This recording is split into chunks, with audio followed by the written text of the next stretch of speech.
Breaking, Iran Israel युद्ध विराम वार्ता विफल। ओमान में चल रही शांति वार्ता आज अचानक टूट गई, जिसके बाद मध्य पूर्व में तनाव फिर से चरम पर पहुंच गया है। इजरायल ने सीमावर्ती इलाकों में अतिरिक्त टैंक तैनात किए हैं, जबकि ईरान ने परमाणु समझौते से पूरी तरह हटने की धमकी दी है। इस खबर के बाद वैश्विक तेल बाजारों में भारी उथल-पुथल शुरू हो गई है और कच्चे तेल की कीमतें $100 प्रति बैरल के पार चली गई हैं। यूएस चीन चिप वॉर में नया मोड़। अमेरिका ने आज चीन पर अब तक का सबसे बड़ा प्रतिबंध लगाते हुए एआई चिप्स के निर्यात पर पूर्ण रोक लगा दी है। जवाब में चीन ने वैश्विक तकनीकी कंपनियों को सप्लाई होने वाले दुर्लभ खनिजों रेयर अर्थ मिनरल्स के निर्यात को सीमित कर दिया है। इस तकनीकी युद्ध का असर भारत समेत दुनिया भर की स्मार्टफोन और लैपटॉप इंडस्ट्री पर पड़ना तय माना जा रहा है। यूरोप में हीट वेव का रेड अलर्ट। अप्रैल के महीने में ही यूरोप के कई देशों में तापमान 40 डिग्री सेल्सियस को पार कर गया है। स्पेन और फ्रांस की सरकारों ने क्लाइमेट इमरजेंसी घोषित कर दी है, जहां भीषण गर्मी के कारण जंगलों में आग लगने की घटनाएं तेजी से बढ़ रही हैं। संयुक्त राष्ट्र के वैज्ञानिकों ने इसे ग्लोबल वार्मिंग का सबसे डरावना चेहरा बताया है। गंगा एक्सप्रेसवे का सफल ट्रायल रन। उत्तर प्रदेश के मुख्यमंत्री ने आज मेरठ से प्रयागराज के बीच गंगा एक्सप्रेसवे के पहले चरण का निरीक्षण किया। 594 किलोमीटर लंबे इस मार्ग पर आज तेज रफ्तार कारों का ट्रायल सफल रहा, जिसे अब 12 घंटे की दूरी मात्र 6 घंटे में तय होगी। सरकार इसे महाकुंभ 2026 से पहले जनता के लिए खोलने की तैयारी में है, जो यूपी की अर्थव्यवस्था का ग्रोथ इंजन बनेगा। अयोध्या, विश्व की पहली ग्रीन सोलर सिटी घोषित। आज एक अंतर्राष्ट्रीय सम्मेलन में अयोध्या को दुनिया की पहली पूरी तरह ग्रीन सोलर सिटी का प्रमाण पत्र मिला। सरयू नदी के किनारे स्थापित विशाल सोलर पार्क से अब पूरे शहर को स्वच्छ ऊर्जा मिल रही है। ये उपलब्धि न केवल उत्तर प्रदेश बल्कि पूरे भारत के लिए वैश्विक मंच पर गर्व का विषय है, जो पर्यावरण और परंपरा का संगम है। यूपी पुलिस का मिशन सेफ सिटी लॉन्च।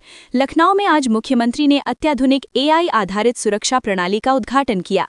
इसके तहत पूरे शहर में लगे हजारों कैमरों को एक केंद्रीय कंट्रोल रूम से जोड़ा गया है, जो अपराधियों की तुरंत पहचान कर पुलिस को अलर्ट भेजेगा। इस प्रणाली के लागू होने से महिलाओं और बुजुर्गों की सुरक्षा में एक बड़ा बदलाव आने की उम्मीद जताई जा रही है। जेवर एयरपोर्ट, एशिया का सबसे बड़ा कार्गो हब तैयार।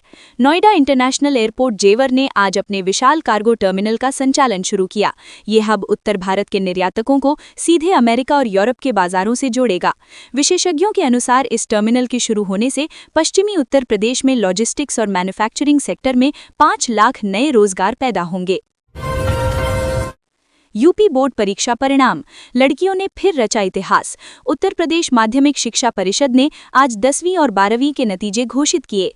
इस साल सफलता का प्रतिशत 92% रहा, जिसमें लड़कियों ने लड़कों को काफी पीछे छोड़ दिया है। मुख्यमंत्री ने टॉपर्स को स्कॉलरशिप और टैबलेट देने की घोषणा की है। साथ ही शिक्षा विभाग की डिजिटल मूल्यांकन पद्धति की सराहना की गई है।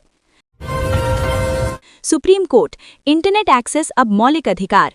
सुप्रीम कोर्ट ने आज एक ऐतिहासिक फैसले में कहा कि शिक्षा और काम के लिए इंटरनेट का अधिकार संविधान के अनुच्छेद 21 के तहत मौलिक अधिकार है। कोर्ट ने सरकारों को आदेश दिया कि वे इंटरनेट शटडाउन को अंतिम विकल्प के रूप में ही इस्तेमाल करें। इस फैसले से डिजिटल इंडिया अभियान को नई कानूनी ताकत मिली है। वाराणसी, G20 विरासत शिखर सम्मेलन का आगाज। काशी में आज 20 देशों के सांस्कृतिक प्रतिनिधियों का जमावड़ा लगा, जहां विरासत और आधुनिकता पर मंथन शुरू हुआ। प्रतिनिधियों ने नमो घाट और काशी विश्वनाथ धाम का भ्रमण किया और भारतीय संस्कृति की भव्यता को सराहा। सम्मेलन में प्राचीन धरोहरों को तकनीक के जरिए सहेजने के लिए एक अंतर्राष्ट्रीय फंड बनाने पर सहमति बनी है। शेयर बाजार, सेंसेक्स ने 1 लाख का आंकड़ा छुआ। भारतीय शेयर बाजार ने आज इतिहास के पन्नों में अपना नाम दर्ज कराया, जब सेंसेक्स पहली बार 1 लाख के मनोवैज्ञानिक स्तर को पार कर गया। निवेशकों का भारत की विकास दर पर अटूट भरोसा इस तेजी का मुख्य कारण है।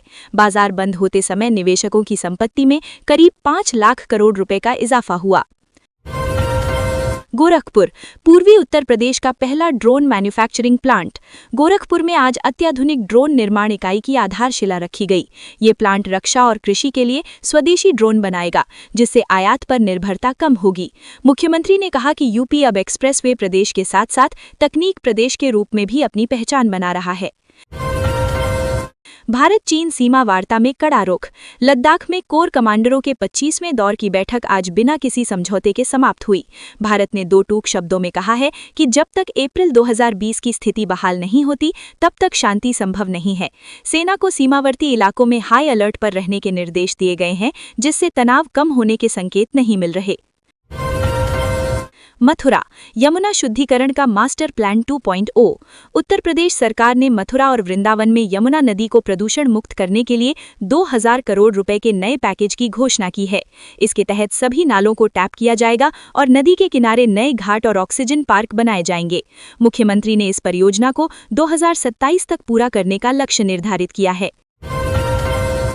स्पेस एक्स मंगल ग्रह पर पहला रोबोटिक बेस।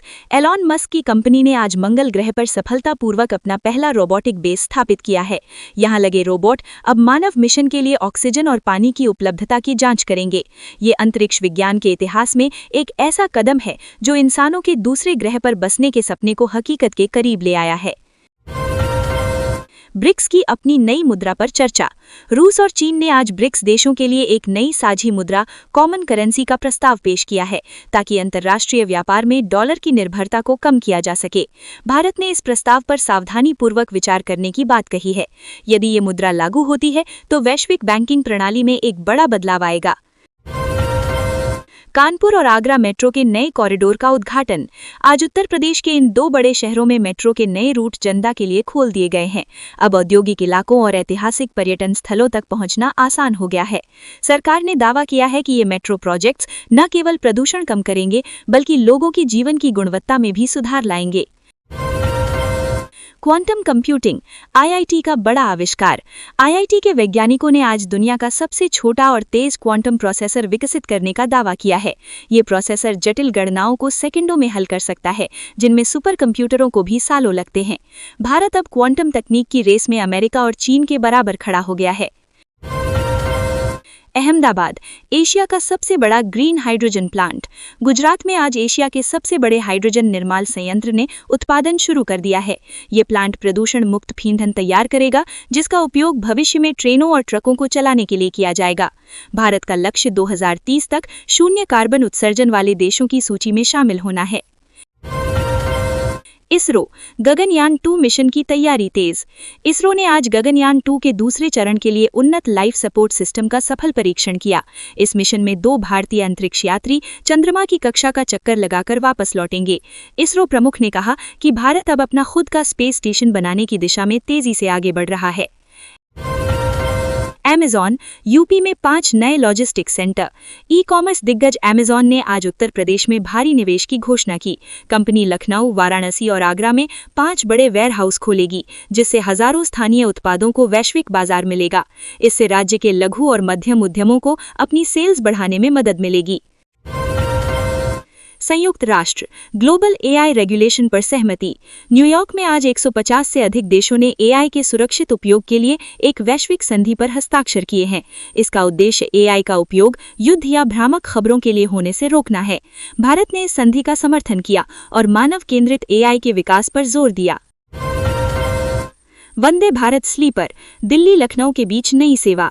भारतीय रेलवे ने आज वंदे भारत का स्लीपर संस्करण लॉन्च किया, जो दिल्ली और लखनऊ के बीच रात्रिकालीन सेवा प्रदान करेगा।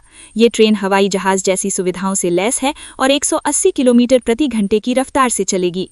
रेल मंत्री ने कहा कि जल्द ही ऐसे 10 और रूट पूरे देश में शुरू किए जाएंगे।